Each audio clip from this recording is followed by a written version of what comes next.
दासी की बेटी का प्रतिशोध पार्ट 7। दूसरी ओर राघव अपने कमरे में बेचैनी से टहल रहा था।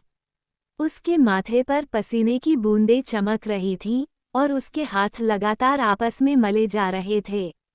उसका चेहरा उतरा हुआ था, जैसे किसी परीक्षा से पहले नहीं बल्कि किसी कठोर सजा के इंतजार में बैठा हो। वह बार बार आईने में खुद को देखता, कभी अपनी शर्ट ठीक करता, कभी बालों को संवारता, मानो सब कुछ ठीक कर लेने से उसकी गलती मिट जाएगी। लेकिन फिर उसकी आंखें एक पल के लिए भी स्थिर नहीं रह पाती, उसके भीतर डर की लहरें बार बार उठ रही थीं। इसी बीच सावित्री कमरे में आई। उसने अपने बेटे को इस हालत में देखा तो माथे पर चिंता की लकीरें उभर आईं। राघव, उसने धीमे लेकिन गंभीर स्वर में पूछा, क्या हुआ बेटा? इतना घबराया हुआ क्यों लग रहा है? कुछ परेशान कर रहा है क्या? राघव ने तुरंत नजरें झुका ली। वह मां की आंखों में झांकने की हिम्मत नहीं जुटा सका। उसने एक बनावटी मुस्कान चेहरे पर लाने की कोशिश की और बोला, नहीं मां, कुछ नहीं। बस आज थोड़ा थक गया हूँ। सावित्री ने उसकी ओर बढ़कर उसका माथा छुआ। बुखार तो नहीं है, फिर ये बेचैनी कैसी? राघव ने गर्दन झुकाए रखी।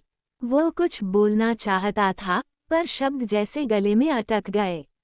उसे डर था, अगर मां को पता चल गया कि वह ज्योति के सामने किस बात पर शर्मिंदा हुआ या किस सजा से डर रहा है, तो शायद वह खुद पर ही विश्वास खो बैठे। मां, बस ऐसे ही थोड़ी टेंशन है। क्लास की बातें हैं, आप परेशान मत होइए, उसने अंत में कहा।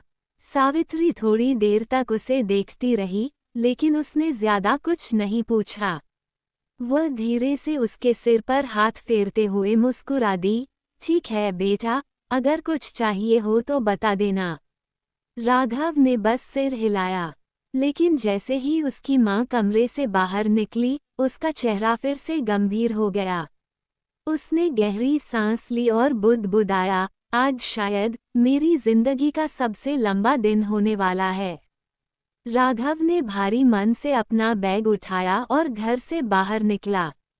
हर कदम के साथ उसका दिल तेजी से धड़क रहा था, मानो हर कदम उसे किसी अज्ञात तूफान की ओर ले जा रहा हो। उसका मन बार बार यही कह रहा था, काश आज की क्लास टल जाए, काश वो माफ कर दे, लेकिन वह जानता था कि अब पीछे हटने का कोई रास्ता नहीं था।